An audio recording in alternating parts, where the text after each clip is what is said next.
to integrate sensors and satellite data from different platforms. Interoperability is crucial for enabling IoT networks to deliver real-time information and carry out analysis for facilitating productive responses to different situations. For years, ITU has played a significant role in supporting the development of smart, sustainable cities and coordinate the development and deployment of ICT and digital technologies through standardization. ITUT Study Group 20 is the lead study group on the Internet of Things and smart cities and communities. As well, we will learn today, the group has developed technical standards that define the key features and requirements of IoT networks dedicated to monitoring global processes such as earthquake, wildfires, and heat waves. At ITU, we believe that facilitating global learning and meaningful collaboration are key to enhance our knowledge and understanding of utilizing IoT and satellite data for sustainable development. That is why I want to take a moment to thank our co-organizers again for today's webinar, Mandat International and WMO, for their support of the work of ITU. I'm also very excited that today we will be joined by IoT experts, field specialists, and representatives from regional organizations, leading standard development organizations, and more. They will be sharing more insights on the opportunities and challenges in IoT and satellite data to support sustainable development. We will also discuss the standardization gap that exists in this area and strategies for closing this gap. Once again, I would like to thank everyone for joining us here today. We have a busy schedule ahead. Without further delay, I will pass the floor back to you, Maithli, our moderator, and I wish you all a productive and informative webinar. I thank you. Thank you, Mr. Al-Marzouki, for those insightful remarks and for enlightening us on the way forward as well. Before we commence the core discussions for today, we would like to take you briefly through some of the housekeeping rules, if we may. So in principle, we have several interesting presentations up ahead today, but as always, we're counting on you, participants, to help us create an engaging session and discussion, for which we would like to invite you to use the Q&A function, which you'll find on Zoom, to type in any questions that you have to all panelists. And please also name the panelists that you would like to address the query to. So without further ado, we'll move on to the core sessions of today's webinar, for which we'll move on to session 1 on international research, innovation challenges and opportunities. So for this, I would like to pass the floor to Dr. Radim Nozden, Counselor of ITU Study Group 7, which is responsible for space science and meteorological radio communication systems. Over to you, sir.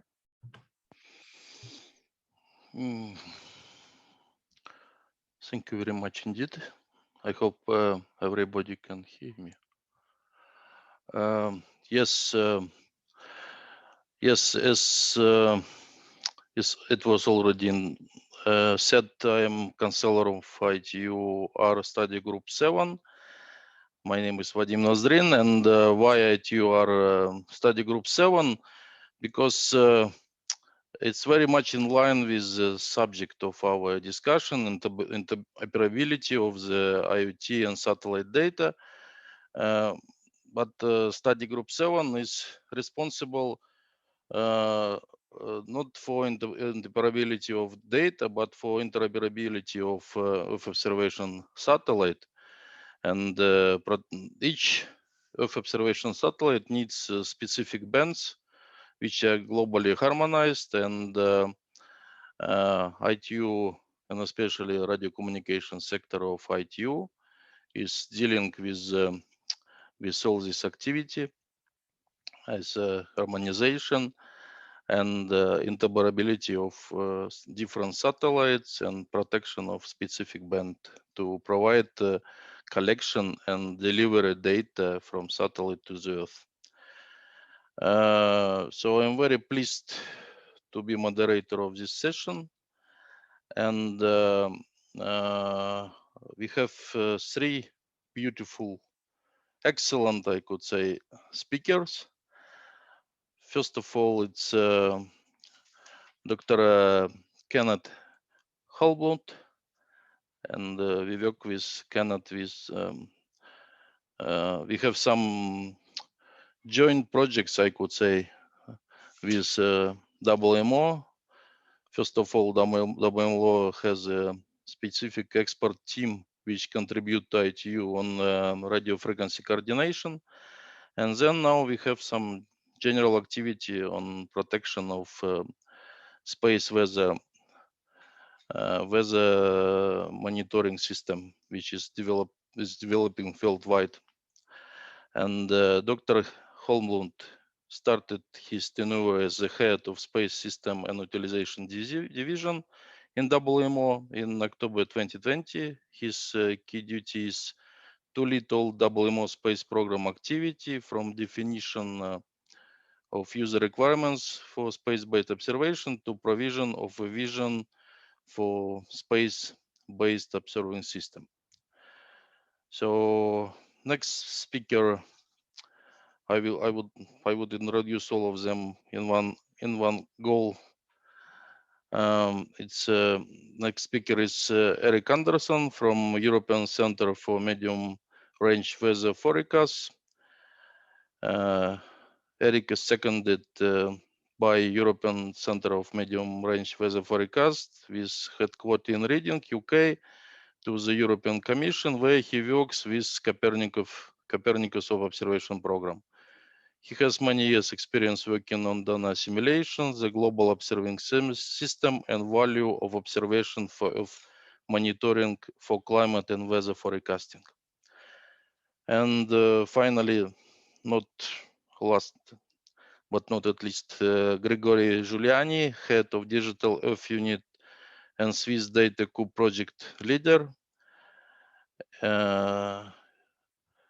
So he's senior lecturer at the University of Geneva Institute for Environmental Sciences.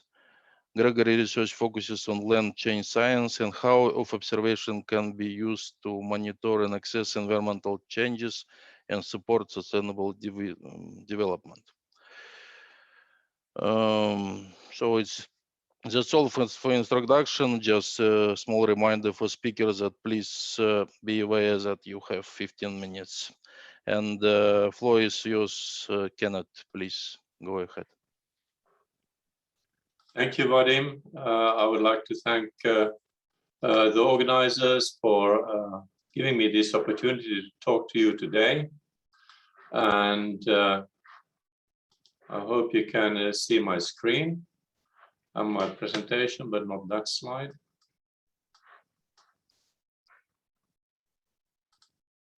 There we go. So I will talk about space observations, and I hope that during this presentation you will get a bit of a feel of what we can do from space and what space weather data can do for you. IoT digital world is moving along, and this is addressing cities and communities. And it's interesting because these two communities have quite different needs and requirements. For the cities, I think it's important to realize that in the future, a good portion of the Earth population will be on the coasts.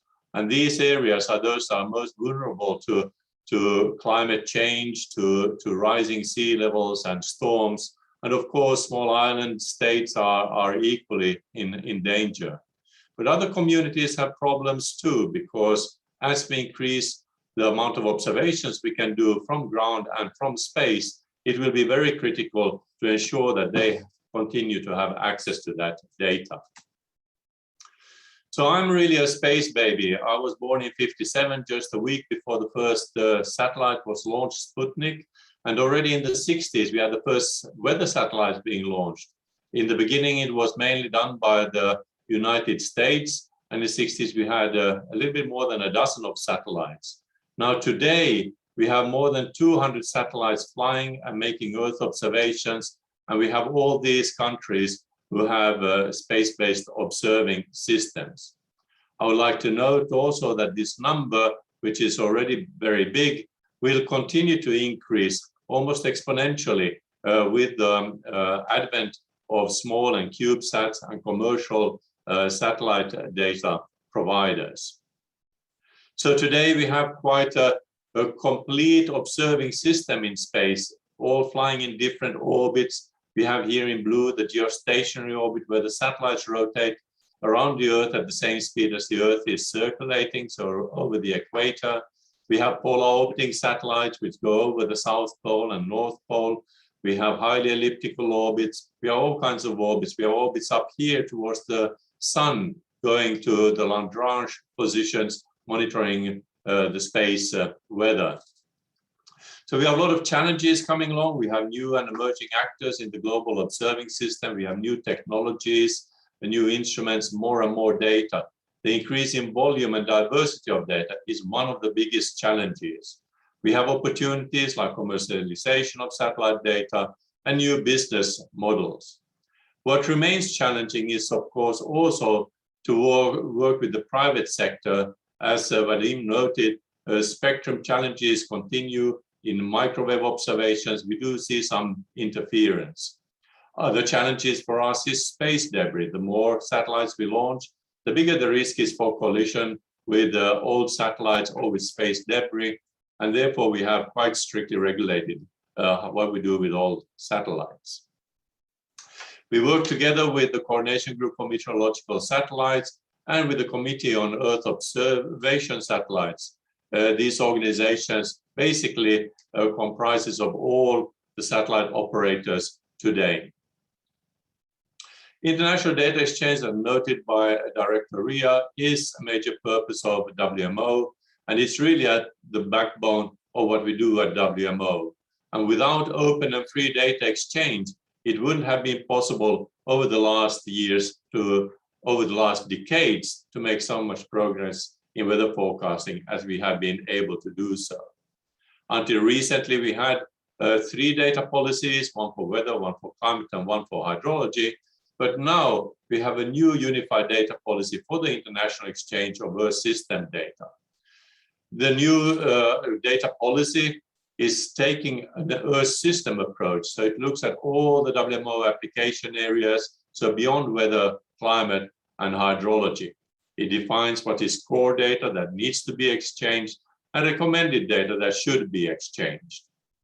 It gives a clear definition of terminology, but last but not least, it's important to note that the new data policy is not only addressed to weather services like in the past, but it's addressed to the WMO members, which is 193 countries and regions. And it covers exchange of data between all partners, including private sector, academia, and so on. So looking at the global risk in the future, you can see that climate change is really at the top of things. We have here climate action failure, biodiversity failure, extreme weather, natural disasters. Natural disasters are, of course, not necessarily related to climate change. We have other natural disasters as well. But really monitoring the Earth system and the climate change will remain at the core of our activities and a highly critical area. We need to monitor extreme weather events as the number and the impact of these events will increase in the future. Also, we're keeping a close eye on air quality. And just to show you a few examples of what we do from space, here is from a geostationary satellite, imaging data, together with lighting from NOAA and NASA. This is something quite exceptional today, quite new, and you can really see how these storms are evolving. We can look at hurricanes. Here an example from a Chinese satellite, Fengyun 4A and 4B, where you can really see 1-minute imagery of a typhoon approaching the coastline. And this is really important in order to support the cities and to provide them with early enough warning so they can prepare for the onslaught of these big storms. And we do see with climate change that the number of big typhoons and big hurricanes is increasing, and the intensity of them is also increasing. But even in Europe, we have extreme weather. Here is an example of something that we can see in Central Europe. These are mesoscale complex systems, so thundering storms, which basically you can see very extreme weather events. And this is a combination of visible imagery and temperature measurements from space of the clouds, and you can easily identify the most active parts of the cloud, again giving us some time for warning and to protect livelihood and people. Another example here is to basically use this data to derive things like atmospheric flow, so that this can then be fed into numerical weather prediction for more accurate weather forecasts. We can do sounding of the atmosphere. This is giving you humidity profiles using a technology called hyperspectral infrared measurements, which is basically radiance emitted from the atmosphere, which is then converted to information about moisture. We can do the same thing with microwave. And here an example of a hurricane and how it shows a warm core in the middle of the hurricane. And this is very important information because the stronger the warm core is, the bigger the engine in the hurricane and the more extreme impact it can have. So I've been doing weather forecast for 40 years, and in the beginning, we were not necessarily that good. Just to briefly explain this graph, we here talk about anomaly correlation. This is basically measuring the forecasted flow at 5 kilometers with a measured flow at 5 kilometers. And here is 3 different forecast ranges, 4 different, 3-day, 5-day, 7-day in green, and then 10-day in yellow. If you forecast weather, if you flip a coin, you have a 50-50 chance of getting it right. If you forecast weather and you say, oh, tomorrow is going to be the same weather as today, then 6 times out of 10, you have a reasonably good forecast. So this 6 times out of 10 or 60% correlation, to some extent, you could say in a simplistic way, is a measuring that we have to be better than. So when I was doing weather forecast in the early 80s, half of the time, I was barely doing useful forecast for 5 days ahead. Today, you can see that the 7-day forecast, we already met that in 2001, and we soon have a 10-day forecast, which is getting close to that 60% level. So weather forecasts have improved significantly, predictability with 1 day per day over the last 30 to 40 years. Another couple of things to note here is that if you look at the specific graph here, the blue graph, a 3-day forecast, at the top you have the forecast accuracy in the northern hemisphere, at the bottom of the graph, southern hemisphere. And some 20 years ago, there were significant changes in numerical weather prediction and data assimilation, and basically that brought together the southern and the northern hemisphere. And in the southern hemisphere, of course, there is not as much ground-based observations. We have vast ocean areas, and this shows how critical satellite observations are. And you can see in general, there was a shift, a general shift in the quality of the forecast in those days. So we are improving a lot. At the same time, we can see how the quality of the imagery we can provide. Here is the improvement in resolution from something which was around 200 kilometers to something which is now better than 10 kilometers. And even if we look at other graphs, here is 2 example forecasts, one with satellites. This is the best possible forecast for the hurricane Irma, up to an 8-day forecast. And you can see how well it was depicted and picked up, and a very accurate forecast. If you remove the satellite data, there is no hurricane coming at all. And that is because the satellite data provided information about the initial conditions at roughly 3-kilometer height on the humidity, which made all the difference. We can also monitor the ocean currents and the ocean winds. So this is the wind above 2 meters roughly, depicted from so-called scatterometer measurements. Again, these are measurements done with microwave observations. We can monitor atmospheric composition, we can monitor volcanic ash, we can monitor SO2, and here just some examples of what we can do in that respect from space. So in the future, we are looking at also commercial data, and today already we have radio occultation data. Radio occultation data measures the time lag for a signal going through the atmosphere from one satellite to the other. And from that signal and the signal delay, we can interpret what the atmospheric temperature and humidity is. Today, we have data operationally provided by Spire and GeoOptics. And you can see here in the graph on the left side how important that is. You can see here in the orange radio occultation data. This is a satellite system called COSMIC. And then that improved the impact of this data in numerical weather prediction. And then we got Spire data during actually the pandemic, when a lot of aircrafts were grounded because of the pandemic, and Spire stepped in to improve the situation of monitoring the atmosphere. And you can see how the value of that data increased.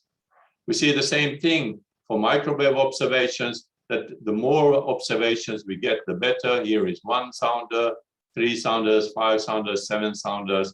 And we believe that in the future, with commercial satellite data providers, we can have even more microwave sounding capability, which will be very important. And that brings me to the issue of frequency protection. We work closely with ITU. It's clear that Earth observation data are essential for monitoring and predicting climate change. Many observations are performed over the entire world, which relates that spectrum-related issues need to be considered on a worldwide basis.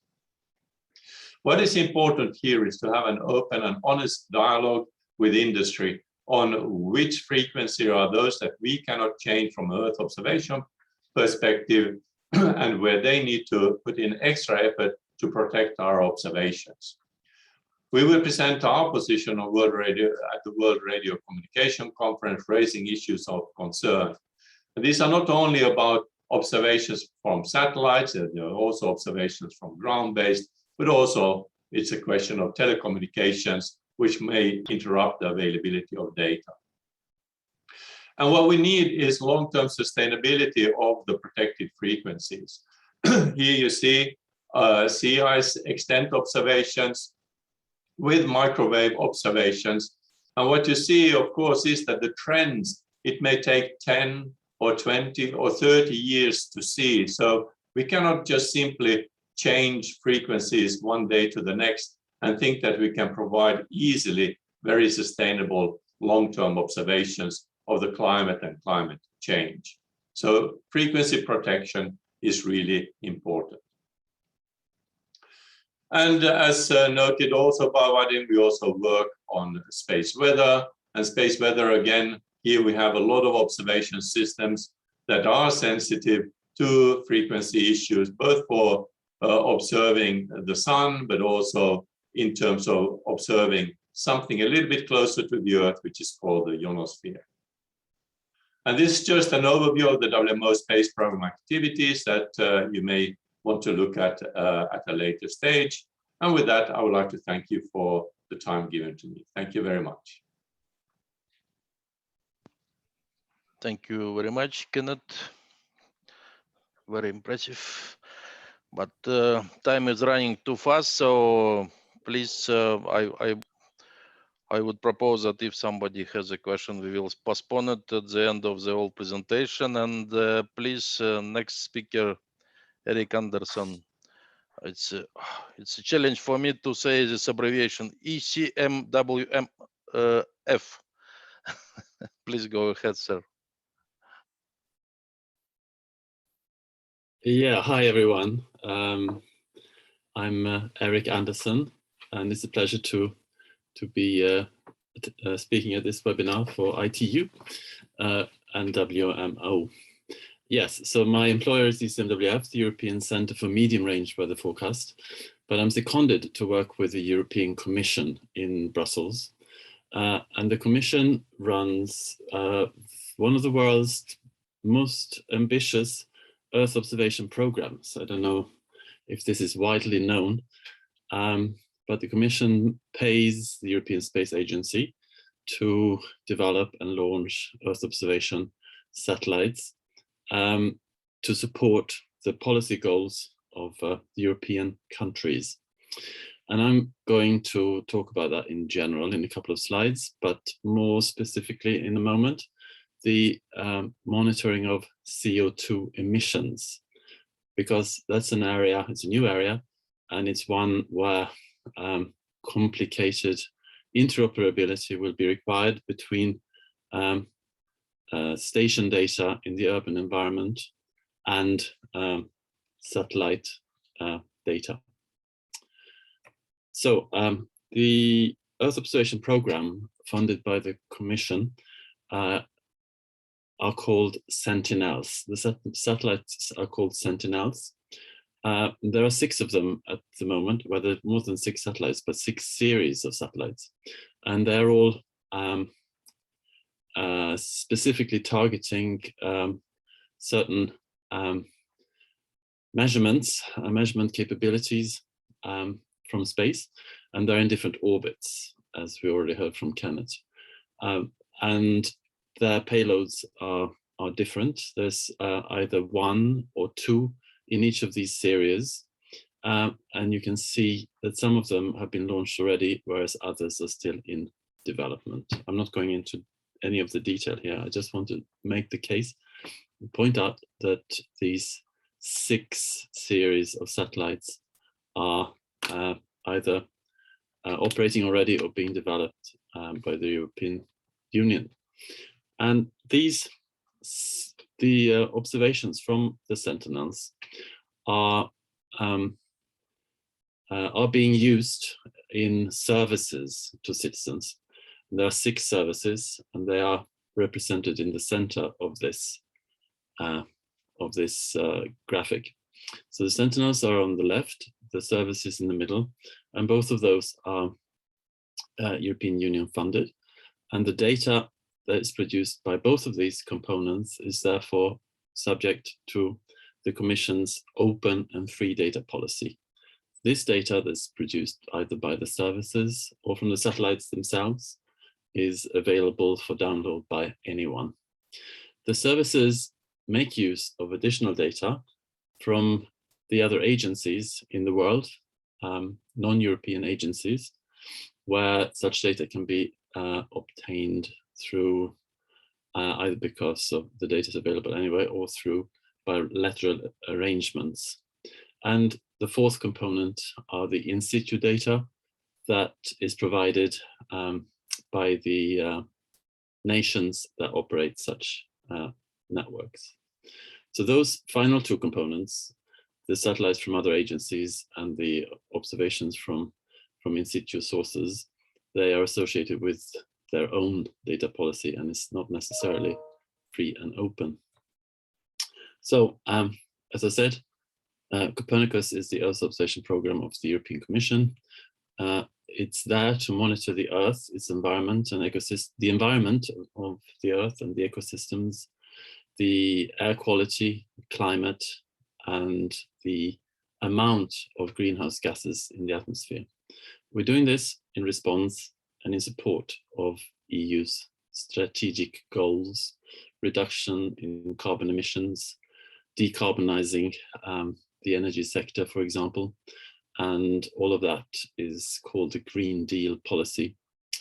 It's also there for operational purposes, supporting crisis management, monitoring and providing data to mitigate security risks, natural and man-made hazards. And as I said, free, full and open data policy for the satellite data and the information from the services.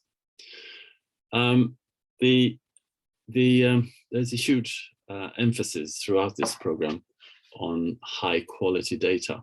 And I'm mentioning that here because simply by stating that comes a whole range of requirements for interoperability between satellites and in situ. Because the in situ data are often used as literally as ground truth, against which the satellite data is either calibrated or validated, or in some cases, the end products of the services are verified, validated against ground-based observations. So that leads to requirement for interoperability between the Sentinel data, other Earth observation missions, and in situ data, while preserving European independence. I think that is also a policy goal, of course, of the Commission. But we're not stopping here. We are working on further expansions of this series of satellites from the Sentinels in order to provide even more specific data to address these areas here. And the one I'm going to talk about in the next couple of slides is the one that's focusing on mapping emissions, the top left one. But there's also work in parallel on improving the satellite measurements of the effects of climate change in the Arctic and elsewhere. But as I said, I will focus on greenhouse gas emissions. Here is just to show what the issue is.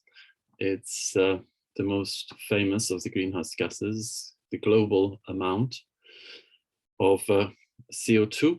And this has been monitored through satellites and ground-based measurements through decades. This graph starts in 2003, and it shows, first of all, an annual variation on each of the hemisphere, and in green, the global total, showing an almost linear upward trend.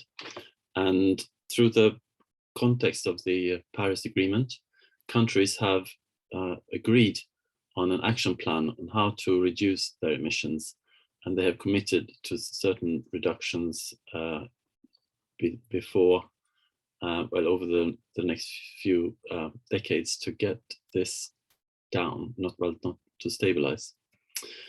When you look at this in detail from satellites, you may be surprised at first to see that CO2 shows up as plumes. You can't see CO2 with the naked eye, but in measurements of shortwave infrared, for instance, CO2 emissions from power stations and cities shows up as plumes that propagate downstream from the emission source. And it will be possible to measure these plumes, detect and measure the concentration of CO2 in the plumes compared to outside the plume. And from that, it's possible to deduce where the emission came from and also estimate the amount. And by doing this consistently from year to year, it will be possible to detect changes in emissions due to actions, policy implementations, actions taken in cities and power plants to reduce their emissions. So the effect of those actions can be verified or supported by measurements partly from space. And I will come back to the need of in situ in one of the next slides. So as I said, these plumes are not visible to the naked eye, but through satellite, they look a bit like this.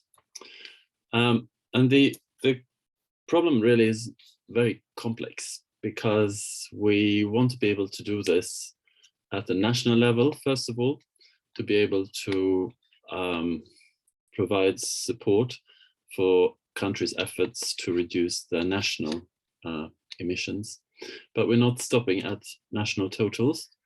We want to be able to do this for the kind of plumes that you saw in the previous picture from industry, from major industrial sources and power plants on the right in this schematic, and from the large cities in Europe and around the world on the left. And to do this, you need as much supporting data as you can from satellites in the top left, satellites, and to some extent airborne. That's going to be the backbone of the system that I'm alluding to estimate emissions globally. And then we also need as much information as possible that's known a priori about the emissions from various societal activities, such as energy generation, the various kinds of industry, forestry, transport, agriculture, and even buildings, because concrete and heating of buildings generates CO2.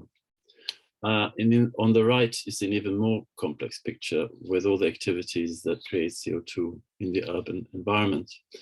And we're aiming to be able to pin down the total emissions from the large urban areas of the world. The users across the bottom there are either governments and policymakers, industry themselves, in order to reduce their own emissions, scientific community, and the general public. So here we are. It will not be enough to just work with the satellite data. There's also a very strong need to develop measurement systems and expand measurement systems on the ground. And there's such a vast variety of technologies that can be used here. You can see some of them represented in this schematic to complement what's seen from satellites. In particular, these will be needed to deduce the source of the emissions. You can't really work out the source very well at all from satellites. And in particular, to be able to discriminate between human activity and natural emissions of CO2 or methane and other greenhouse gases, we require supporting data on the ground. And these are often modern internet-enabled technologies. You can see drones, you can see balloons, etc. And cities are already working with us on this, mapping the terrain, mapping the land use, mapping the emission sources as much as possible. And the three examples I'm showing here are Paris, Munich, and Zurich. And the cities so far have been working on fairly long time scales. They prepare a census, if you like, or an assessment of their emissions typically on a yearly basis, or in some cases maybe only once every 5 years.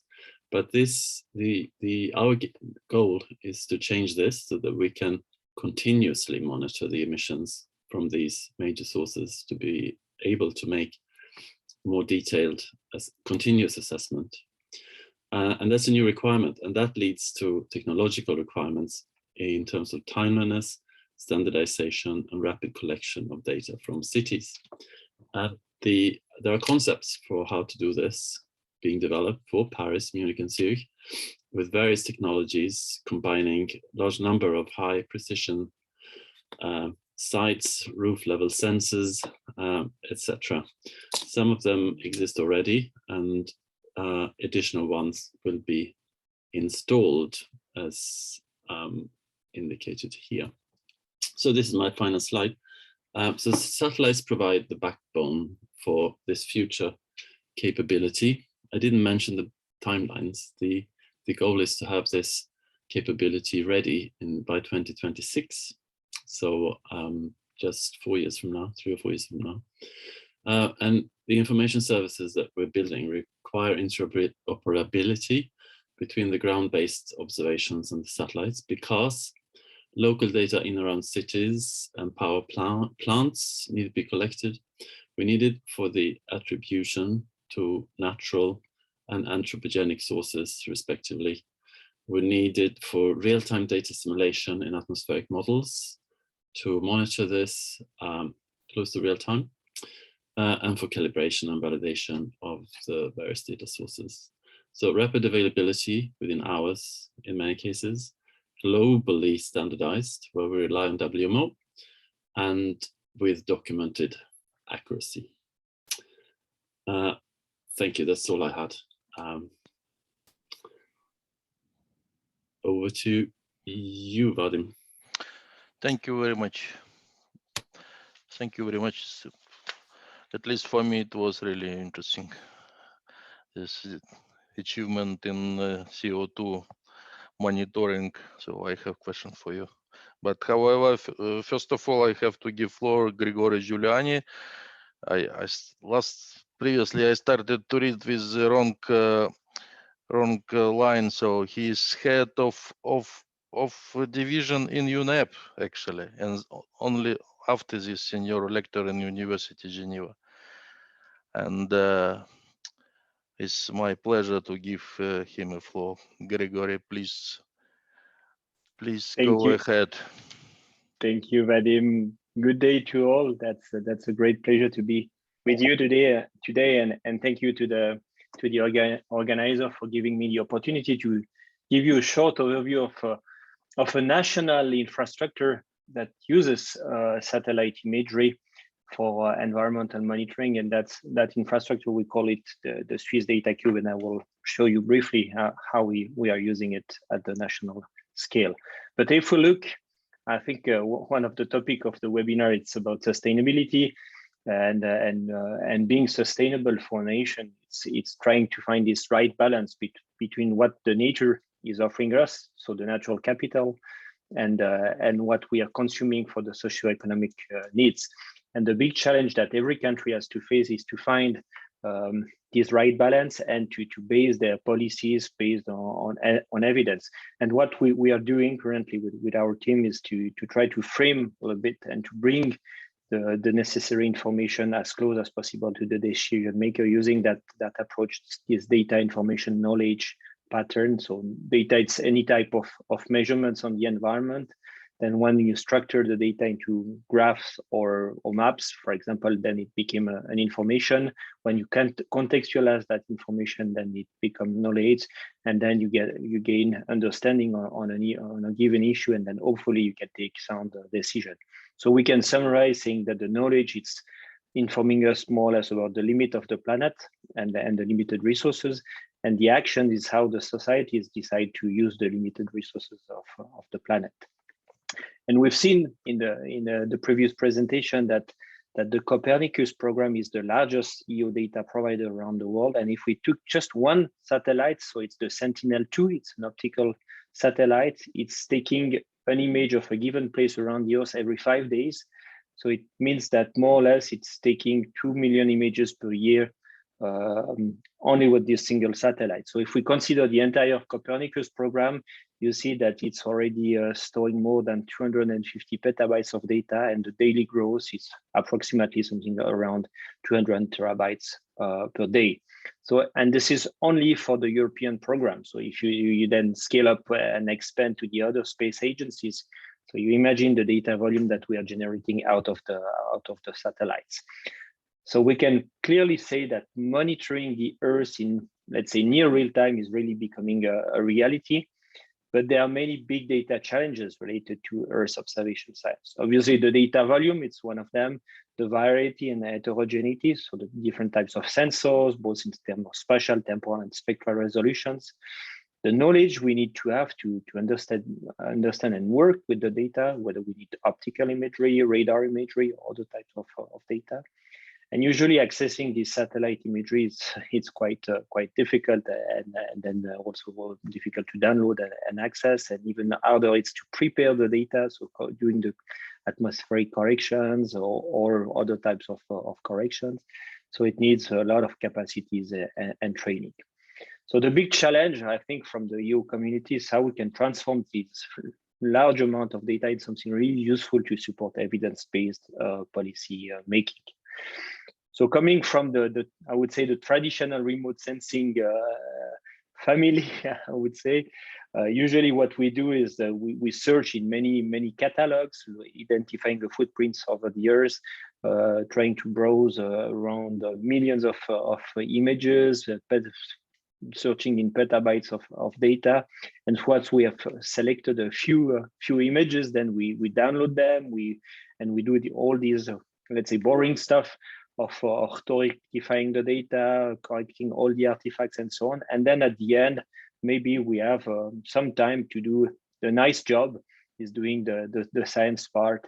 So the development of algorithms and application, and then providing products, information product to the decision maker. But the good news is that the part that is in blue, in the blue square, can be fully automatized now, and now we can really concentrate on the scientific part, so in the red square. And one of the key elements is what we call analysis-ready data. So it's a concept that has been developed by the Committee on Earth Observation Satellites, CEST, and it's really aiming to reduce the burden on EU data users. So what we store in a data cube infrastructure, it's what in the case of optical imagery, it's the surface reflectance. So it means that the end user can directly start working with the data. And this really dramatically enhance the data interoperability, because then you can directly start working with the data and developing your own processing pipeline. So the data cube technology, if we try to summarize, give a short definition, we can say that it's a time series of multi-dimensional in space, time, but also in terms of data type, of a stack of spatially aligned pixels to do efficient and effective access and analysis. So it's a concept that has been developed first in Australia, and now it's spreading around the world. And when we call about the cube, because we can sample the cube in its different dimensions. So if we take the last time step, we have a traditional satellite imagery, traditional scene. If we aggregate through space and or time, we have mosaics. And then if we look to the variation of a pixel or a group of pixels, then we have access to the time series analysis. So if we go to the national scale, we can say that any governments, they have national and international reporting commitments. They need information that is synoptic, consistent, and spatially explicit to capture the anthropogenic impacts. And this technology can provide the long baseline required to determine trends, to define the current status or state, the present situation. And then if we think about models, we can also inform futures and explore different scenarios. So in Switzerland, we have operationalized this data cube. So we were the second country in the world, together with the University of Geneva, the United Nations Environment Programme, the University of Zurich, and the WSL. And now in the data cube, we have 37 years of satellite imagery coming from the Landsat program, so the US Earth Observation Program, together with also the Copernicus data, both from the radar, Sentinel-1, and optical satellites, Sentinel-2. And two important value from my point of view is if we say that one pixel is an observation that then we can translate in some geophysical variable. We have more than 1,000 billion observations across the country stored in the data cube. And thanks to the free and open access license that came out in 2008 on top of Landsat data, just the cost saving in getting the data for free, it's about 10 million Swiss francs or $10 million. So it's a huge treasure we are seated on, and the technology that we have operationalized, it's called the Open Data Cube. So it's a technology that is led by a huge consortium of organization. And just a quick example. This is just one simple example related to drought. So this is the Greater Geneva area in 2014. So it was during the summer months, summer season, sorry. It was quite a rainy summer. So you see that the vegetation is quite green, quite active. So in 2008, we had 18. Sorry, we had a drought. So you see already that the vegetation is a little bit browner. And in 2003, we had a huge impact, drought impact all over Europe. So you see in that case that most of the vegetation was dead at that period. And what we can do with the multispectral dimension of the satellite imagery is that we can generate indices, and in that case we generated an index that is somehow measuring the vegetation water content, and then you are able to compare it at the national scale. So in that case, still 2014 compared to 2003. So you see the impact. So less vegetation, less water in the vegetation. And what we have done, we have computed the national mean across the last 35 years, and you see that the tendency for the entire vegetation across Switzerland is slowly but surely drying. So we then correlate it with temperature and precipitation coming from in situ monitoring station. I think it's clearly correlated. And then we've been also able to disaggregate that value on the different landscapes or the different biogeographical regions of Switzerland. And when we talk about interoperability of data cubes, there are many, many challenges. So we try to summarize these challenges of Earth observation data cubes together with some colleagues from the GRC and from the University of Barcelona. And in short, the different interoperability challenges we've identified among the different data cubes, it's obviously at different levels. So among the different data cubes, so we need to have a common definition and an harmonization of the data, and also the semantic interoperability. So it's a huge aspect of the interoperability that is not yet tackled. Then we have a second level, it's the interoperability of Earth observation data cubes with other geospatial infrastructure. So for example, if you try to cross the data with some geometries or things like this.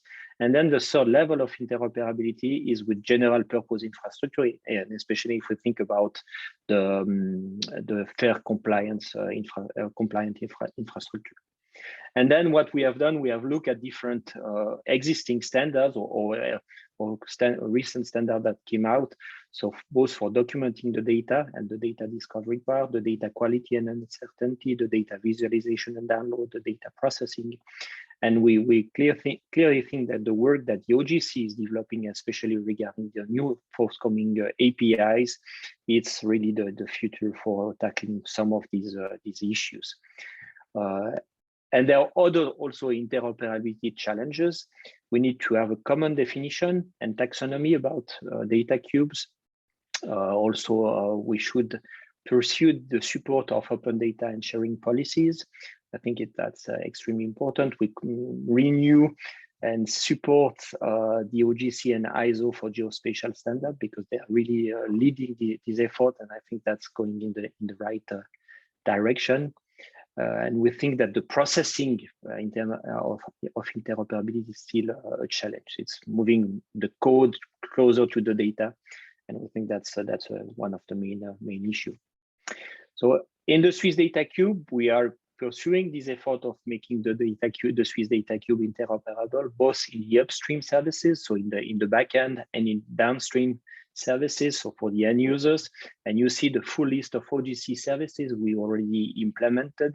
And now, next month, we will start an activity with the Swiss government also to testing the new OGC APIs on top of the Swiss Data Cube. But really, the OGC is the leading agency for that effort. And just to finish, I would say that obviously the Swiss Data Cube is supporting the national digital strategy, so stimulating research and investments at the national schemes, trying to embed EU product in the daily work of many colleagues across the country. And really the great vision that we have is to achieve what we call the reproducible knowledge, so exposing all the part of an application, not only the data, but also the code, the result, and the tools, so that we can also build the trust in the data and the outputs we are generating out of our algorithms.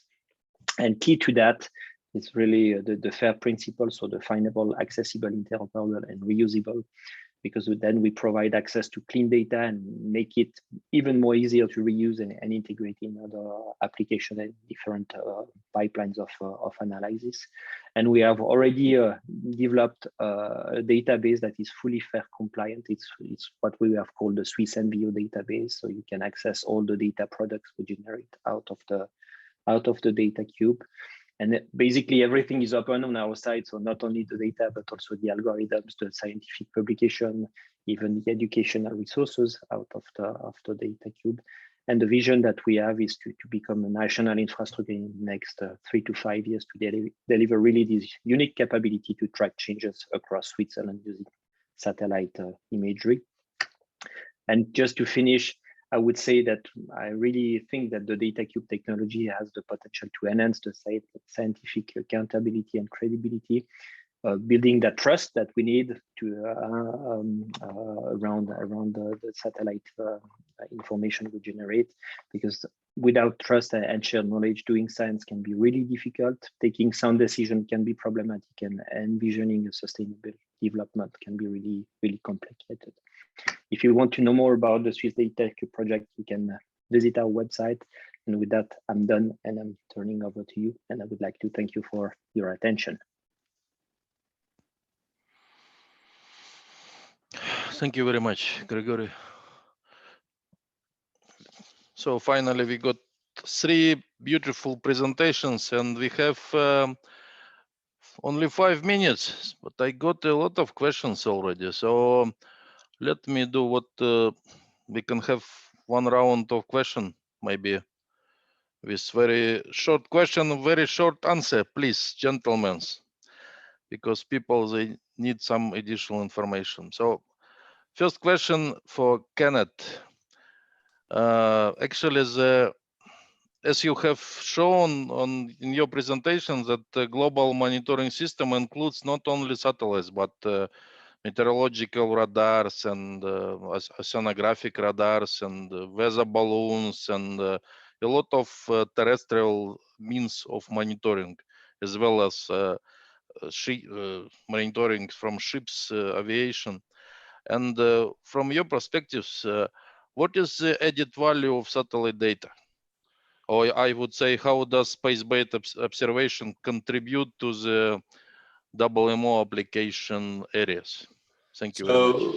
Thank you for that question. I think what is important to note that whilst there is a lot of ground-based observations, they are limited, first of all, mainly to populated areas or ground areas, not over the oceans. It's not so dense. Furthermore, the operating stations that are launching these balloons, there's only a few hundred of them, so really not a dense network. With satellites, we can observe the whole globe with a homogeneous observing system, and we get the same observations over land and over sea, absolutely everywhere, and we can observe, for instance, with the geostationary satellites, large areas of big part of the globe every 10 minutes, and that is not possible with ground-based observations. So we need both. We need the accurate ground-based observations, but we also need the accurate satellite observations. They complement each other. Very good. Thanks. So question for Eric. Eric, you devoted part of your presentation to monitoring of CO2 from the satellite. Could you tell if you have some possibility to recognize artificially generated CO2 or naturally generated CO2? Is there some approach? Can you, I mean, does satellite give such possibility to recognize how much human being produce CO2 emissions at the moment? Yeah, that's a good question, because it ties in with what Ken just said, that there's certain things that can't be measured. That, you know, there are reasons why we need both ground-based observations and space-based. And in this case, this is a capability that cannot currently be done from space. We cannot distinguish between human emissions or anthropogenic emissions of CO2 from natural sources. There's no way from satellite, but from ground it's possible, and it's through essentially carbon dating. You know, there is in natural sources there's a certain ratio of carbon-14. You know, the isotope carbon-14, which is radioactive. There's a certain ratio between the carbon-14 and normal carbon within the CO2 that comes from natural sources.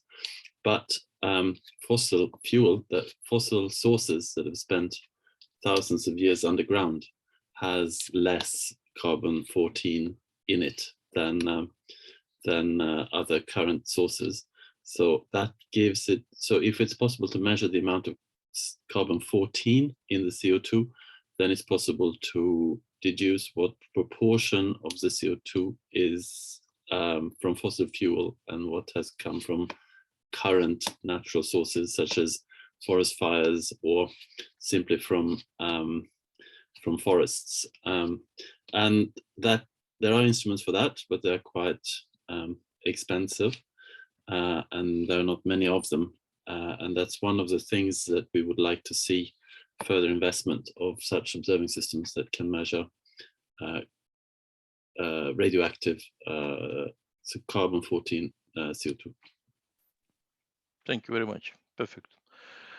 We have to finish very fast because I receive more and more questions. So, Gregory, so question is very simple. I try just to modify some questions which I receive. Why interoperability is important for satellite Earth observation data? Could you please tell us briefly?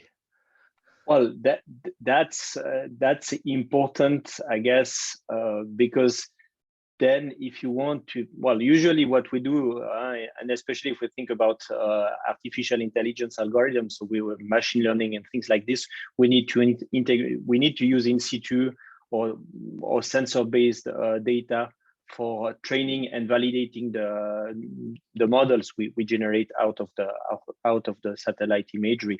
So once you want to integrate different data sources, and satellite imagery is one of them, then obviously interoperability is a key issue.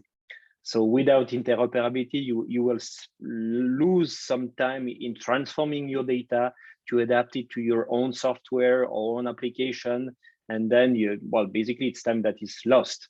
So once you are interoperable, then you concentrate your work on what you know to do. So basically science, and doing a real scientific analysis. So I think interoperability is really key if we want even to integrate large scale infrastructure and large scale data sets together. Okay, thank you very much. So we have some more questions, but unfortunately our time is over. So I could just to finish, thank you all of you for your excellent presentation, and that's all. I could say that we'll see how far we will go with Earth observation together with UNEP and ITU and all ECMWF. So thank you very much indeed, and I would give floor to the moderator from ITUT. Thank you very much. Thank you very much, Dr. Vadim. Thank you. Thank you for taking us through session 1, and thank you to all the speakers. They really provided a very extensive background on the importance of Earth observation data for different domains, including climate action, as well as disaster management. So we will now take it a step further in session 2 and keep the momentum going. So for this, I would like to give the floor to Dr. Sebastian Ziegler to start session 2 on solving the interoperability and standardization gaps. So over to you, Dr. Ziegler. Thank you very much, Maitili. It's a great pleasure to join you all for this session. The second part of this meeting, let me just move back to just a few slides of introduction. It's my great pleasure to join this session. So I'm the director of MODA International. I'm also serving as president of the IoT Forum. And I will have the pleasure today for the second session to welcome Nadine Alamé, who is the CEO of Open Geospatial Consortium, and Dominique Béraud, head of Earth System Monitoring Division. Let me just solve a little aspect. It seems that, okay, let's see if we can avoid. Okay, no, it should.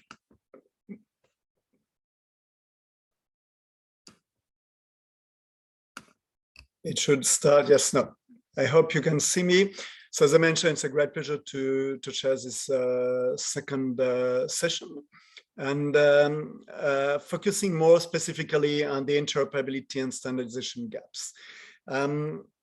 Let's give a brief overview of why it is important, what are the challenges in this domain that we need to address. So first of all, we probably all understand that IoT, Internet of Things, is an important source of data, and it can be directly leveraged to address many of the SDG goals. There are over 50 billion IoT devices to be deployed, encompassing many aspects of environmental monitoring, of urban and rural monitoring. And if you look at the SDGs, you will identify and will realize that all the SDGs are directly connected in a way or another with environmental monitoring, data collection, and IoT can play an important role in this context. To give just a few examples, we are all aware that buildings are an important source of greenhouse gas emission, about 40%, 41%, depending on the region. And again, having IoT deployed in buildings enables to better monitor, to make buildings more energy efficient, so less polluting for the environment. The same way for water management, whether it is in urban or rural environment, water is a very important resource, SDG 6. And then IoT enables, for instance, to detect water leaks, to improve water distribution efficiency, to optimize watering of fields in cultivation in agriculture, events prediction, for instance, for floods and other important challenges. Smart farming, again, there are quite a number of research projects that have highlighted the potential of IoT to enhance productivity in agriculture, but also to minimize the use of intrants, or to optimize at least the use of intrants, to avoid having excessive phosphates and other elements. So again, IoT is directly impacting and interacting with many of the SDGs. This was also highlighted a few years ago when the IoT Forum, that I have the pleasure to chair, but together with the ITU and other organizations, adopted the International Declaration on IoT for Sustainable Development, identifying a certain number of axes on which IoT and IoT research community could support the implementation of the SDGs. This declaration is available on the ITU website and IoT Forum website. Now, the link between IoT and Earth observation. So why do we need to bring them together? If you look at Earth observation, that's quite interesting because we see a quite similar pattern as to IoT. Finally, we could say that a satellite is a kind of big IoT mode in the sky. It's fundamentally the same thing. It's a device that enables to collect information, to capture information, and to transmit, communicate this information, this data to different applications and different users. In this context, there is also a very interesting work which has been led by GEO to demonstrate how Earth observation can directly support different dimensions, the different SDGs. And we again see the same mapping. So both IoT and Earth observation are both converging towards providing a more complete, comprehensive view, understanding of the world in which we live. And as it was mentioned with the Swiss data cube, for instance, to be able to see the evolution over time, to analyze, to understand the world in which we live, based on factual evidence, not on subjective interpretation, but really facts, scientific facts and figures. And being able to understand this evolution in 4 dimensions, 3 dimensions plus time, to be able to see how it is evolving, what are the factors that are pejoring or which can contribute to reduce or to achieve the different SDGs. In this context, if you look from a systemic model, we clearly have these 2 sets of data, so IoT data on the ground, so ground Earth observation, and satellite data from the sky. And both are very complementary. As it was mentioned already before, satellite data enables to cover any surface of the world. If you want to monitor the evolution of the Amazon forest, you need to have satellite. You cannot deploy IoT device in every square meter in the Amazon. That's not realistic. That's not manageable from a deployment and maintenance perspective. So satellite is key for that.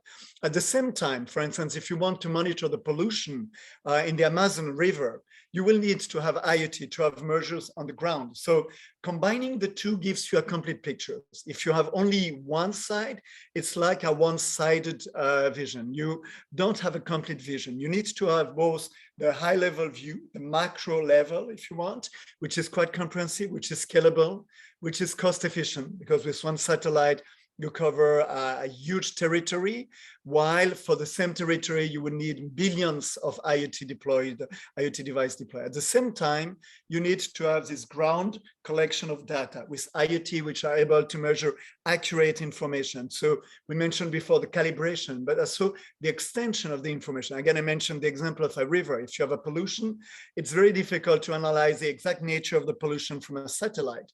But if you have IoT device, IoT modes, along the river, you can, even if it's every 10 kilometers, but you can start better understanding what's happening, what kind of pollutions you have in this environment, and how it can affect the forest in the environment. And that's the same for any region. I mentioned the Amazon forest, but we could mention any city in Europe, any city in the world, to better understand this environment, the space, in terms of what's happening, when is it happening, what are the consequences or interaction, the causality among these different elements. And in order to really leverage this potential, we need to bring these two sources of data in a common data space. And that's an area in which, for instance, the European research community is currently investing a lot of energy to develop these European data spaces. There are similar developments in the US, in other parts of the world, to really try to organize the data. And as it was mentioned before in the presentation, the Swiss Data Cube, it's a lot about interoperability, a lot about standardizing the data. How do we organize the data? How do we format them? And in this context, organizations like OGC, like the ITU, the WMO, are playing a very important role to help the international community converge towards common standards, common data format, common open APIs, interoperability. Let me just share a few words just before to give the floor to our two speakers. Now on some conclusions of a recent research project financed by the European Research Programme, trying to analyze what are the future opportunities and challenges in the domain of research for IoT, edge, and cloud computing.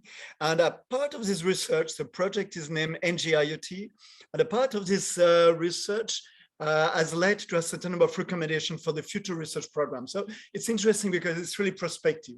What are the main challenges in the future for the European research community? And these challenges are quite universal. So indeed, it was research in Europe, but most probably a similar project in other continents would have reached two quite similar conclusions. And one of them is quite interesting. That's to realize that in the domain of IoT edge cloud, an important element, an important objective for the research is clearly to support the digital transformation and to make it green. So really to try to integrate the requirements for climate change mitigation to support the environment directly into the research from the design itself.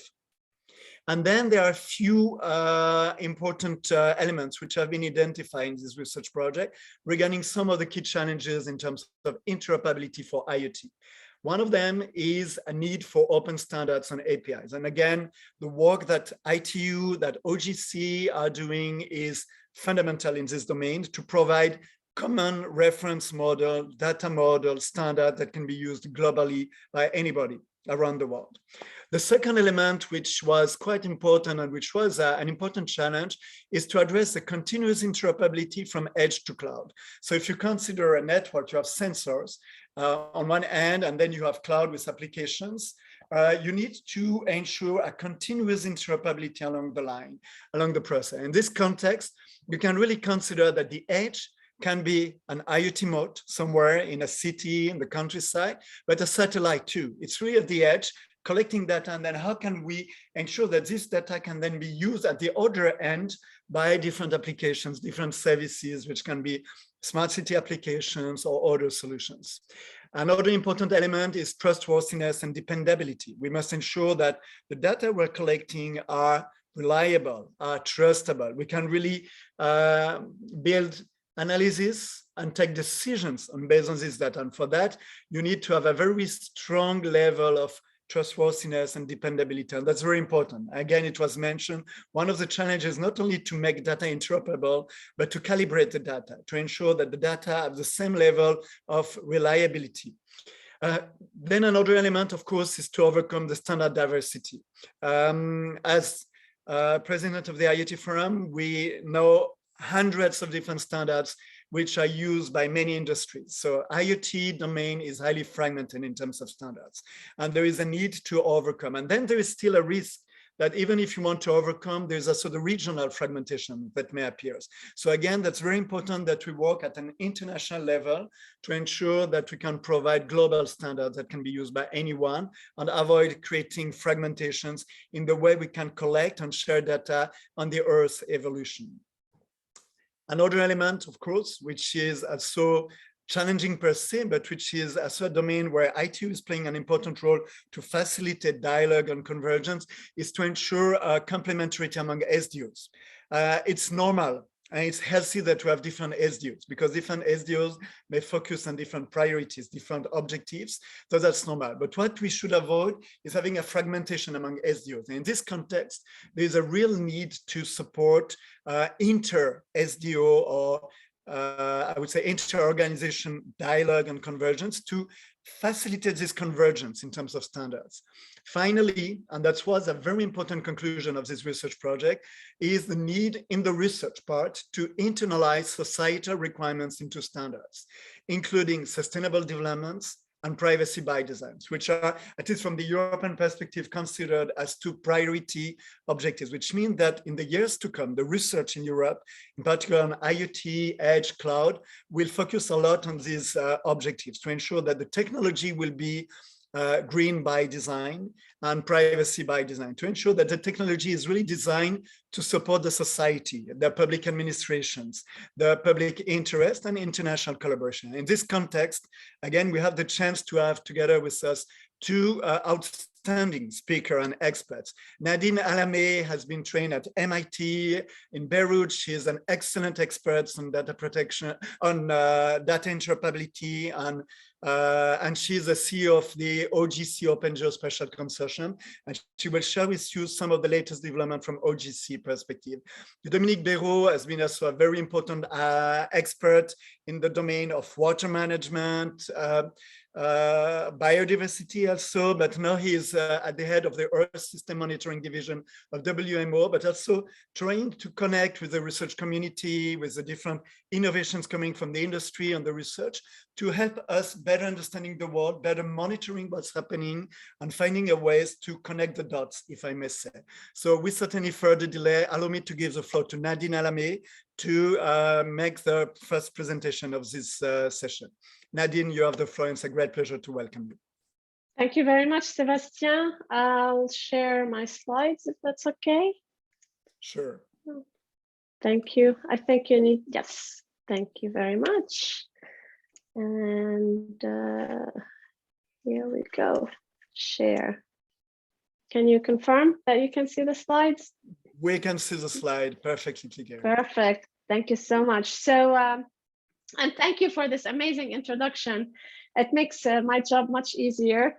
Thank you for also inviting me to participate in this session and to share really my passion about using the world's collective problem-solving geospatial community to help solve interoperability and standardization gaps that we're discussing here at this ITU event. So let me start, with what usually puzzles me these days, which is this.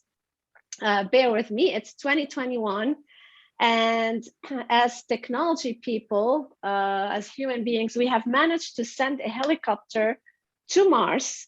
We can control it millions and millions of miles away, and we get to enjoy pictures and videos. And this is so amazing and so exciting. But if we think about what's happening on Earth, we still have people dying from natural disasters. They're being displaced, their properties, their livelihoods, they're disrupted, sometimes erased.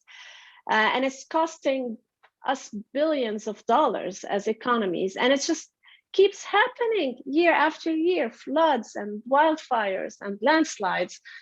and pandemics now. And it happens everywhere. It's not just in the developing world, it's also in the developed world.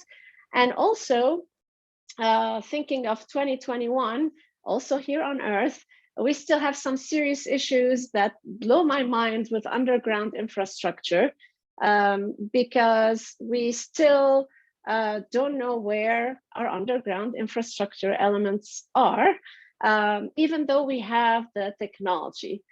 And apparently this is a common issue. It actually happened yesterday with one team member at OGC, where they were installing his internet and they managed to cut the power, I think, of the entire block. But it's an issue that's costing us, again, billions and billions of dollars. And again, think about it, billions of dollars that could be used for something way better. And I always ask why. I hope you are asking why too. And I think it boils down to the geospatial information. Everything that we're talking about here today is actually not yet as findable, accessible, interoperable, reusable as we really like it to be, or as we expect it to be, or assume it to be. During the recent flooding in the Netherlands, there was a mayor, I think, of a town that stated that he didn't have the information in time to control the dam of his town, and it resulted in flooding. And I think when we hear the news, us geospatial people, Earth observation people, sensor people, mapping people, technology people, we were like, we know how to do this. We know that the data is there from space and sensors and AI. We can do this, but we're not able to find the data that we need in time to give it to the decision makers in like analysis ready ways or decision ready ways. And we can't figure out how to interoperate quickly enough and reuse what we have quickly enough. And I hope we can do better, right? I'm here so that we can together do better, because I strongly believe this is the time for geospatial. That's why I'm, shamelessly, I'm at the Open Geospatial Consortium. And I think the value of the geospatial and the data integration in this world of data has become really recognized. In OGC, the community is represented by what I show here, a very small subset of members. But what I'm trying to show here is, before we get to standards, and I like what Sebastian said, before we get to standards and before we get to interoperability, we really need the community to get together. And our community as geospatial experts globally, we are really good at problem solving, at innovating, at integrating, and doing that across disciplines, because we've always done that, to make location geospatial information fair.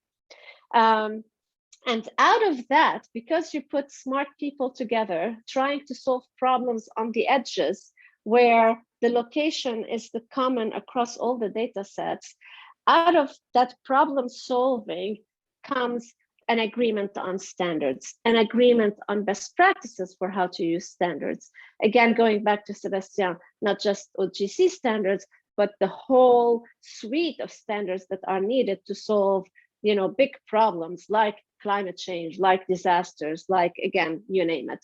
And then together, we have the glue to turn data into actionable insights, I think I've heard it called.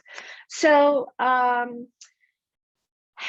with everything that's going on, I can't talk so much, but I'm trying to figure out a quick way to do this. So I think what I'm trying to say here is, with things changing and the data sources multiplying, the existing standards that we have here today are not enough. And yes, I'll say it again, the standards that we have today are amazing, but they are not enough. That's why we are so busy in OGC and other standards bodies, to be honest. We're so busy on multiple fronts. I'll share with you a few over here. First, we're lowering the barriers for using, accessing, subsetting, visualizing geospatial information data by modernizing the whole suite of standards and developing a new suite of APIs for the non-geospatial geeks. We need to lower the bar if we want all this data to be quickly integrated. We need to lower it to not just tech and science people. So think about how big an impact this could make if we empower more than our little communities, right? And speaking of power, the cloud. We're working, all the data is on the cloud. I think we've heard it in different talks, ECMWF as an example, but we're working on cloud native geospatial standards. Why? Because everything is on the cloud, the processes, the data, but we also need to be efficient about using the cloud and interoperating across the cloud. Space, we talked a lot about space. So many startups. I mean, you've got the ESAs and the NASAs of the world, but also so many now startups launching satellites, sensors, small sats, and then you have analytics platforms using GeoAI for, you name it, agriculture, climate, which is great, but we need to make sure that these pieces come together. We need to have at least a common framework for mixing and matching this information. And we need to understand, for example, how we're labeling our GeoAI data, the machine learning part of all of this. And then I heard trust earlier. How do you use it, reuse it, discover it, but also how you trust the outcomes? Tasking standards for the satellites, the fit for use, metadata description, data quality. If you're dealing with all this data from people you don't know, we have a lot of work to do. I think that's all I'm saying. The same goes, we heard it from Sebastian with the Internet of Things, right? So we're doing a lot on the sensor, we call them sensor things in OGC. But that's not enough. That's still not enough. We need to look at behind the APIs. What is the data? So I love, Gregory earlier was talking about the geodata cubes, but we're working, for instance, on the models for the indoor mapping. That's why Apple is in OGC for underground infrastructure, which I just mentioned. 3D modeling. So how do you take that data from space and create those unbelievable 3D models? Cities, smart cities, right? Buildings, digital twins is the keyword these days. And I'll say it here very quickly. Guess who's putting these things together very nicely in a powerful way, coming to OGC and to us as geospatial experts? The gaming and simulation community. They are truly intrigued right now by how much data you have, we have, right? And then our standards for 3D modeling and streaming. And I can say so much, but I just did a session on the metaverse and I can tell you more about it later. But I'm trying to say standards are not enough. The best thing I heard recently was someone saying, in these days, we can't think or experiment alone anymore. We even have to do the thinking and the experimenting collaboratively because there's just no time, there's no time. So, and I agree. And remember, we're problem solvers. So at OGC, you see the geospatial community gathering around disasters. At least we're trying to create blueprints, perhaps, for preparing, mitigating, responding to disasters. What data do you need to detect a flood? What kind of models? What kind of analysis? What kind of tools? Why do we each have to do this over and over again? Let's have a blueprint, and then you can mix and match the data and the models and the tools. You take that one step further, we heard about climate change. No one has all the data or the tools or the expertise, and we have archives to deal with, and we need to do this quickly, and we have to collaborate at a global level. We have to interoperate at a global level. Smart cities came up. I would mention health. I would mention marine, spatial data infrastructure. So you think, talking space and sensors, we're trying now to cross land, sea, water, air, space, right? We're interoperating across not just disciplines, but even, you know, these environments, so to speak. And then bridging, you know, with the building information models. So this is also where the sensor things comes in.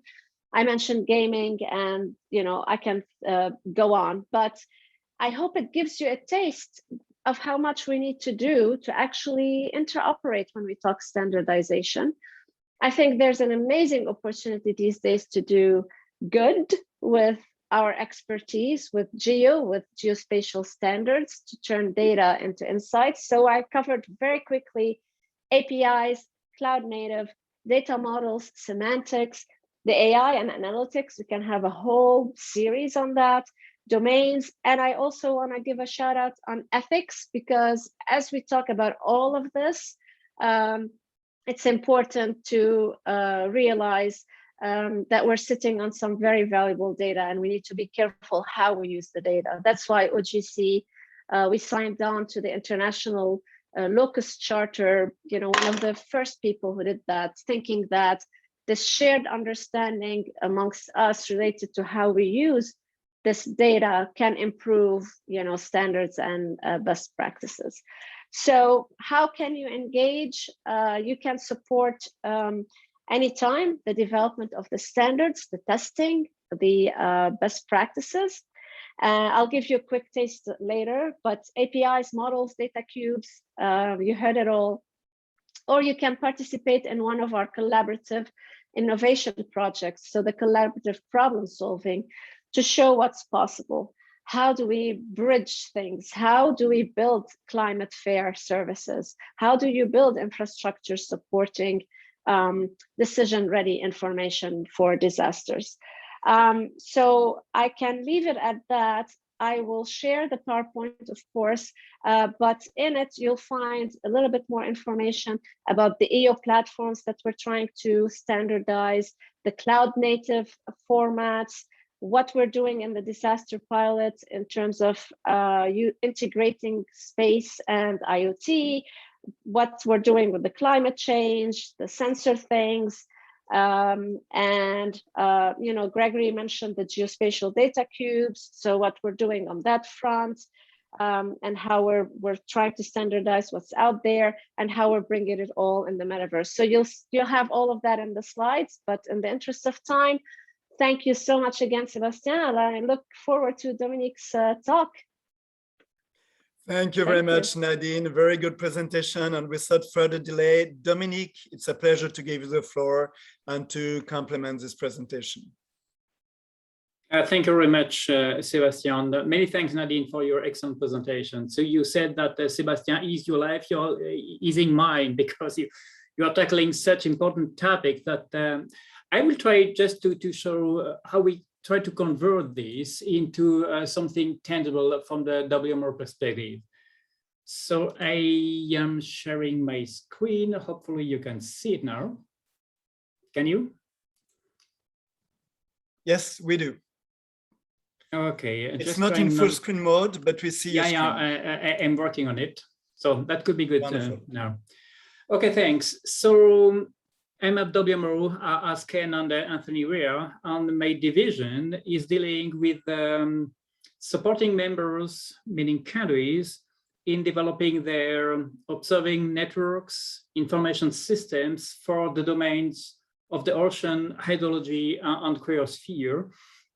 And that's not for nothing. It's because, as Greg said earlier, I mean, it's not data for data, it's data for purpose. We need good information. We need informed decision to be taken. And if I just take the domain of water, hydrology, it's valid for very small system, very small infrastructures, such as latrines or drinking water wells in a village, but as well huge infrastructures, such as dam, hydropower dams, irrigation dams, and so on. And ecosystems, irrigation, name it. So, and we need decisions not only for the operation, meaning as Nadine showed, We have flooding events every year in every region of the world. We have drought everywhere as well, and we have to mitigate those.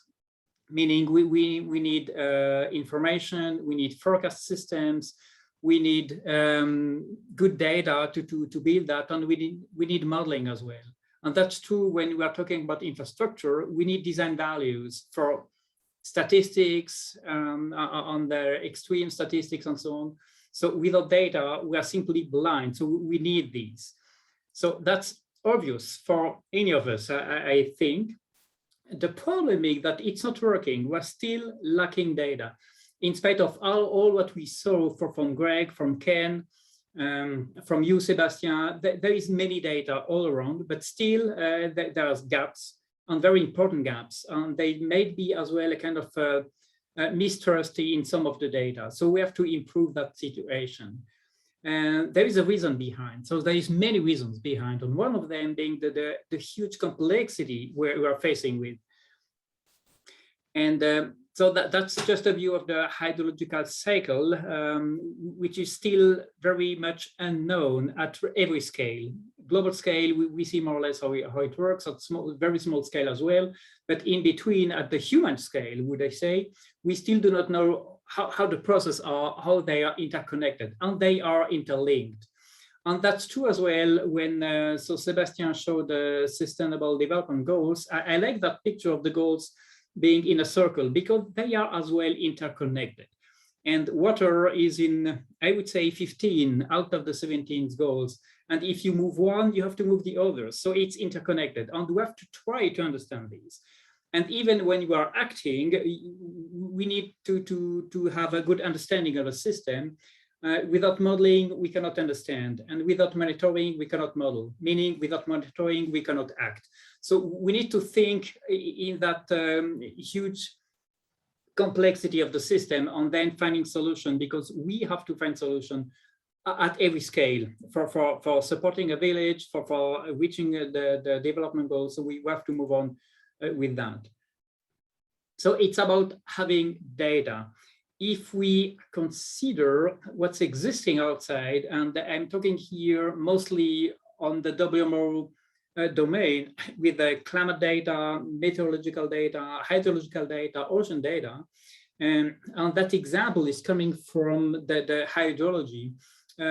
We conducted a survey recently showing that we are still lacking many data. So you see the main parameters here, such as water level of river, discharge of rivers, groundwater, sediment, name it. There are actually dozens of it. That's, but even those, which are the most important one, are not available in different countries for many reasons, because of lack of capacity, lack of resources, lack of awareness. So we are still a huge gap. And I don't think we can fill up this gap just by adding more stations and hoping that those stations will be operating in 20 years or 50 years. So we need a different approach. And that's true for data collection, and that's true as well for data sharing. And you can have a look on the picture on the left side. It's a very small one, but you can detect some red dots and green dots, and no dot at all. So where there is no dot, it means we are even not aware if there are data available or not. Still on the hydrology.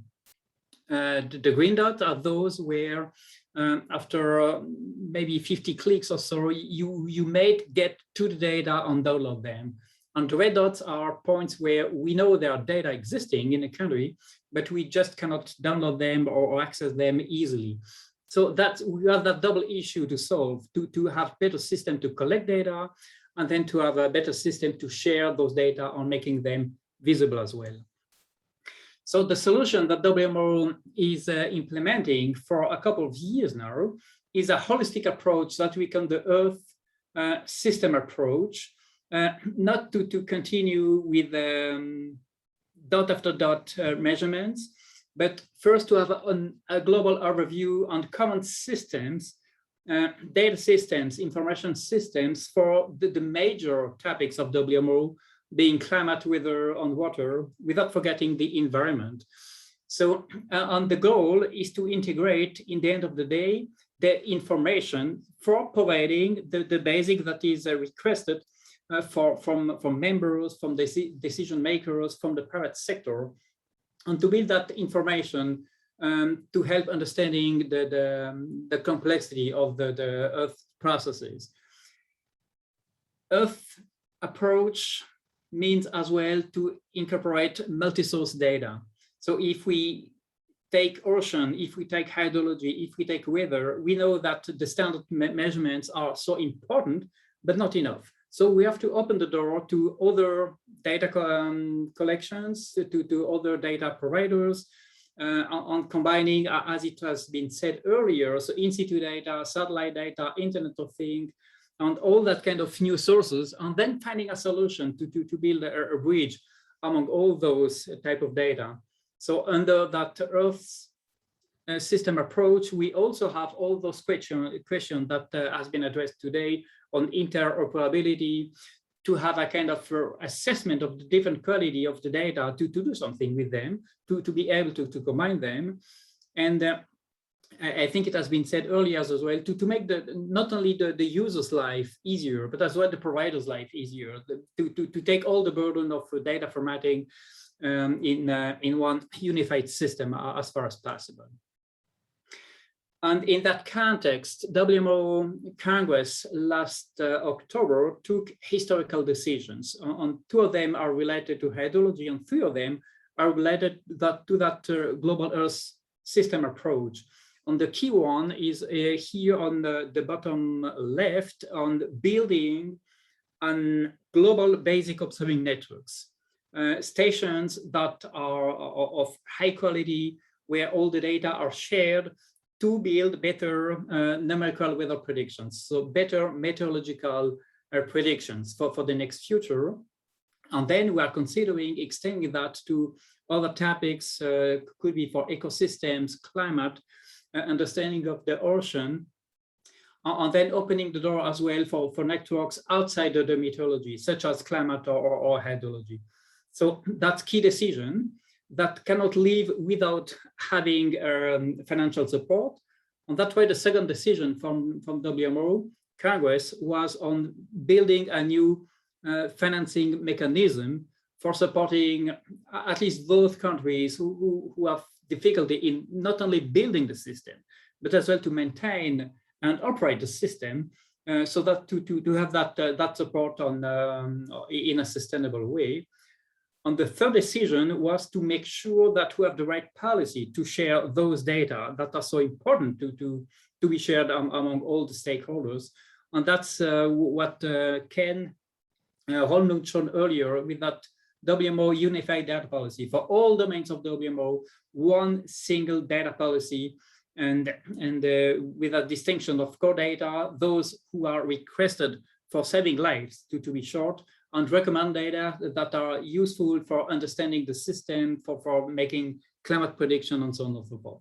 So 3 major historical decisions from WMO for moving into that interoperability, exchanging data, and having the big picture that we need to understand the system. If you want to learn more, there is a WMO bulletin. You can easily find that if you Google WMO bulletin number 7, issue 2, this year on data sharing for all domains. So you can have a look on that. And so we want to convert this kind of philosophy of paradigm into something tangible for supporting members. And one of the keystone of that is to have that data sharing system in a practical way. And we already have at WMO different system for sharing data, for making sure that the data are transmitted from the station to a database and then to a center, then to be used into modeling and other approaches. And WMO is now moving into that what we call the WEAS 2.0 for the WMO information system, which will, so based on lessons learned from the previous WEAS, using, I would say, of course, cloud technology wherever possible, and to have that integration of multi-source data. And we are establishing 11 common principles for all the monitoring networks to make sure we can make that interoperability something that is living.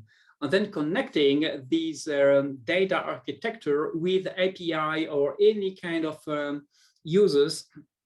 It could be for modeling, forecast, analysis, whatever you want, and to have all WMR programs contributing to that new system. And keywords are of course, interoperability, quality assessment, and so on. And the key as well is to define a technology that is usable by all the members, all the countries of WMO, meaning it's probably not the highest technology ever, but something that is usable, that is easy to apply by all the countries. And we are doing this through a demonstration project on core sphere, on hydrology, and so on. On one of those projects is the WHOS, being the WMO hydrological observing system. That is one of those demonstrations for the WIS 2.0. And that project started actually at least 5 or 6 years ago, in order to first make sure that all the data that are collected somewhere can be discovered by users and then easily used. So I think we all agree when we are talking about interoperability that the ultimate goal should be to have the same format for all. And that's where Nadine and the OGC is so important in developing all of these. But we must acknowledge that first it will take a long time to go there. We have to discuss not only with national hydromet services, but as well with the equipment industry to have that format, and we know how tricky it can be for many of them. And we also have historical data. We are not talking just about exchanging real-time data, but as well all the data that are existing somewhere in a given format. And we have to make sure that we can still do something with those existing data. And that's why I would say waiting for having that ultimate data format, we have to live with what we are trying to implement here with that WHOS being a kind of broker approach, a system, a connector, if you want, that is gathering any kind of data coming from any kind of equipment with any kind of data format, and then transforming that into data that we can use for different tools coming from academia, coming from authorities, coming from the private sectors, and then transforming those into practical tools for research, for any kind of application from the user's perspective. So we are building that, and in the end of the day, this system will be a part of the WIS 2.0. And you see in the first line, I'm mentioning the WaterML 2.0, which is the data format that we have for surface water, implementing that as well for groundwater, and we are working now and on water quality series, and we cannot do that without the OGC. So that WaterML 2.0 is a common development of WMO and OGC, and it's now a common format that has been approved by both OGC and WMO. So that's definitely a good example of good collaboration. And we still have to improve the water monitoring system. We need more data. And in order to proceed, WMO started 5 years ago what we call the Hydro Hub, which is a kind of building of the new generation of water observing system, water monitoring system that includes improvement of the existing equipment, but as well to check new approaches. So we mentioned the Internet of Things. We could mention citizen observations, the whole domain of non-contact observations, such as video processing through cameras, satellite altimetry, of course, with programs such as the SWOT satellite coming next year, hopefully, artificial intelligence, machine learning, all that kind of system that are existing. They are here, but we simply have to find a way how to use them best to find a better solution to increase the information that we need for our system. So we are not looking for the best data. We are looking for the best information, meaning we can take any kind of data, as soon as we can assess the quality of those data, we can use them in one form or the other for improving our information. And WMO is quite active in the domain of standardizations, standard settings. And with that idea of the Earth system on combination of different data sources, we are trying to build bridges. The goal is to assess the quality of the existing data sources and then to use them in different systems, on maybe not to have one single standard, but to have systems that allow to build that kind of bridges between different quality and different data sources. And I like that Latin word, non nova sed nove, meaning we are not doing something new. We are not inventing something, but we are working in a different manner. And then I think that's important. So leveraging what's coming from academia, from startups, from private sector, to do something for supporting all the members. And one way of showing the data on making them interoperable is to have a right metadata description and management. And WMO does that with the system that we call OSCAR, for Observing Systems Capability Analysis and Review Tool. Long word just to tell that we have a big picture of all meta information for all our areas. So ocean, atmosphere, and as soon as possible hydrology. It's not yet in, but we're working on that. On that, a key component of the overall observing system we have at WMO, which is called WIGOS, with the whole domain of standard setting, the regulatory material to help countries to develop their system. So it's not only about data, it's as well about metadata, not only about using the data, but knowing where the data are, what are their quality, how can I use them, and then to have a status of the current situation, the current status of the global observation. And that was especially important during that COVID situation, especially during the first year where we still have many data or stations that are not automatized. So people have to go there with observers. And during COVID, it was simply not possible. Or you have many information coming from aircrafts, coming from ships and so on. And if there is no flight, if there is no ship in the ocean, you have no data. So we have to find a solution on at least to inform on the current situation. And I'm coming very soon with my conclusions to have that Earth system approach as the new paradigm, to not only to help to understand the complexity of the Earth, but as well to bring together all kind of data in that interoperable way, to have the system, the data, and the solution being interconnected, and all this through innovation, coming from academia, coming from startups, coming from national authority, and so on. And the goal ultimately is not to have the best technology, but to have the best affordable technology, something that everyone can apply. And it's not about techniques. It's not just about science, I would say. It's as well to build trust among all the players, and to trust into authorities, to trust into the data, to trust into a system, into model, to improve all of these. So that's a kind of a meta level that we have to build with as well. And that can be achieved through the co-design approach, to start all we are doing, building those systems by discussing, dialoguing with end users, any kind of users, and to work with them to build the system in the end of the day. And that will help as well, not only to build trust, but to build sustainable system. And that's what we want in the end. And ultimately, the only use data are data that we can share. And that provide, maybe for some data providers, it can be tricky because it's my data, I don't want to share them.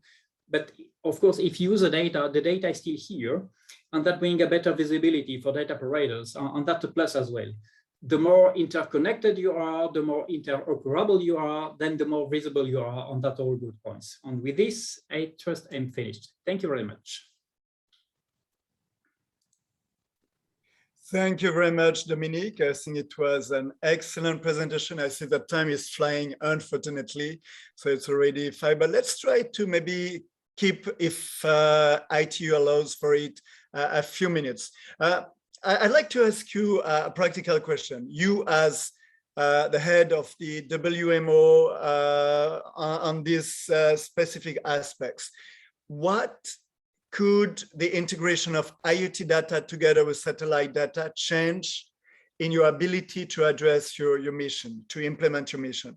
What could be the game changer? What can it bring to really bring together these different kind of data together? Why is it important? Why is it meaningful for you? Well, if you consider that observation or monitoring, it's a sampling. It's like when you go to the doctor, or if you go to an airport today or any meeting room, you'll be checking your temperature. But I have a pain on my knee, and that's not a thermometer that we tell anyone that I have a pain in my knee. So we need that holistic approach, and it's not a sampling of some point data that can bring the solution. And if you imagine what you need as a cover, as a density of measurement, if you really want to understand the system, you will never go there. It's way too expensive for one single agency to develop that kind of observation. If you take satellite, so Ken can tell that way better than I can, but you do not have data every 10 minutes. You might have, you have seen that from Greg, every few hours, every week or whatever. We need more data. So the Internet of Things can support that, as can the artificial intelligence, as can the citizen observations. All that can, it's to increase the sampling of the Earth. And that's what we need. There is not one single solution, it's a multiple solution. But then we need those bridges to understand the different quality and then to have the added value. Yeah, very good. Thank you very much. Nadine, on your side, so OGC is playing an amazing role to develop standards that enable us to really integrate the spatial dimension in data sets to ensure interoperability, to support, as you mentioned, you have many, many different areas of work currently where you're working to support standardization. According to you, what is the main challenge to be addressed to support this convergence between satellite data, IoT data? What is missing? What is a priority challenge according to you? Thank you for the question. I think the priority challenge is we need to sit down and do it. We need to cross the boundaries. We need to figure out the priority use cases. That's why we're starting with disasters and with climate change, right? The issues that hurt us all, I think. And then it becomes really just tracking that whole workflow. You know, what I mentioned is, you know, how we're tasking the satellites and how we're getting the information from the Internet of Things, but also then how we're describing that information. So the semantics is one big mess, right? How do we cross? And then when we're doing the GeoAI, how we're even exchanging and describing the AI so that you can actually get the information that you trust. So it becomes metadata on the generated product. I think the biggest challenge is scoping this in a way that we can do it, because otherwise it's like boiling the ocean, honestly. Okay, so maybe one idea that I would like to throw on the table, if I may. What about really trying? We've seen there's a very amazing expertise in OGC, in WMO, with the Swiss Cube. We have different experts with a very strong expertise, and we still have, of course, because it's difficult to work at the same time within an organization and inward and outward. But what about finding an opportunity to bring these different organizations together, to brainstorm together, to create connection among these communities? How do you see it? Is it something that would make sense from OGC, from WMO, to try to trigger with ITU and other partners to find an opportunity to bring the communities together, not the community singular, but the various communities, IoT, Earth observation, standardization, to come together, identify what are the needs, the requirements of the international community, and how to address it together, collectively? Would it make sense? That would make perfect sense, and it would be very timely and a very good recommendation out of this, session, I think. definitely supportive. Yes. Thank you. Dominique, what do you think? Yeah, so I mean, it's not a club. We have to work together. It's not an option. It's a must. And we already work with OGC with the greatest pleasure, and it's not over. We are working as well with ITU, and it's one of the core activity of WMO. It's collaboration, cooperation. So yes, and we are a UN agency.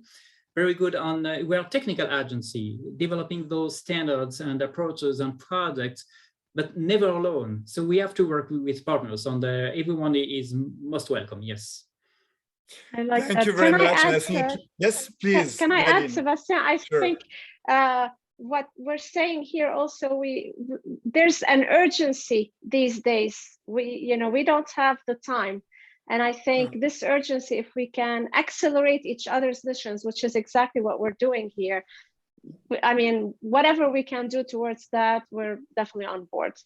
Yeah, if I can add a point, it's a kind of multi-layer. It can be at a very technical level, as we are doing together with that WaterML 2.0.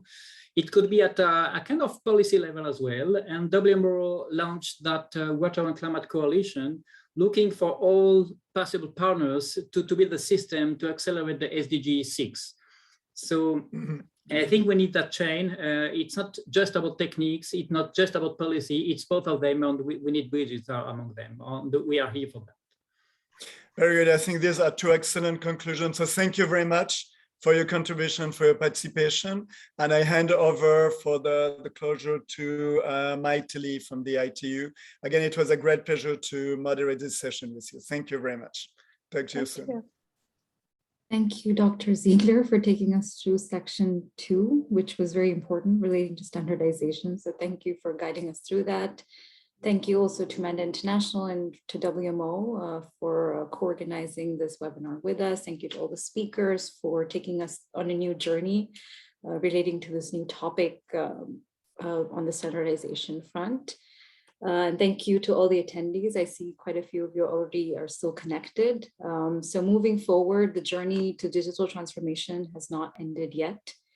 We're still planning another webinar for next year, which is episode 13 on architecting the web of things, which will be held on the 3rd of February, 2022 from 3 to 5 p.m.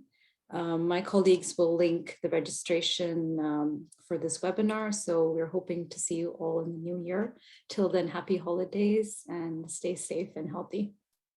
Thank you all. Thank you. Thank you all. Bye-bye. Thank you. Bye-bye. Thank you. Bye-bye.